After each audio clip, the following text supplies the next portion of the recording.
अपने घरों में अपनी बहनों को बुला लिया करो, अपने घरों में अपनी बहनों को दावत दे दिया करो।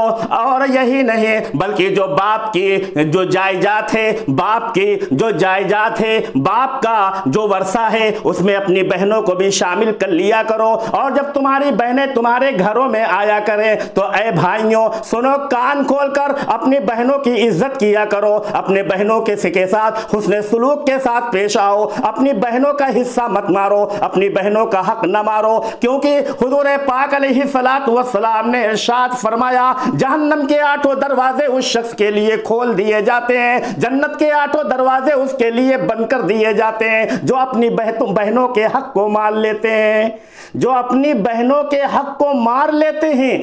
बहनों का जो हिस्सा आपके जायदाद में यानी बाप की जायदाद में जो आपकी बहनों का हक बनता है, वो हक बखूबी आप अपनी बहनों का अदा कर दिया करें। क्योंकि अगर आपने अपनी बहनों का हक मार लिया तो कल कब्र के अंदर आपकी पीठ नहीं लगेगी, कब्र के अंदर आपको फरिश्ते जो हैं वो अजाब देंगे, अल्लाह के हुक्म से वो अजाब देंगे कि आप सोच भी नहीं सकते। इसलिए बहनों का जो हक है वो आप बहनों तक पहुंचा दें। और कभी कभी बहनों को अपने घरों में बुलाकर उनकी दावतें किया करो, बहनों को अपने घर में लाया करो। बहनें जब आ जाएं तो उनके साथ हुस्न सलूक किया करो, बहनों की कद्र मंजिलत समझो और बहनों की इज्जत करना सीखो। इससे आपकी रोजी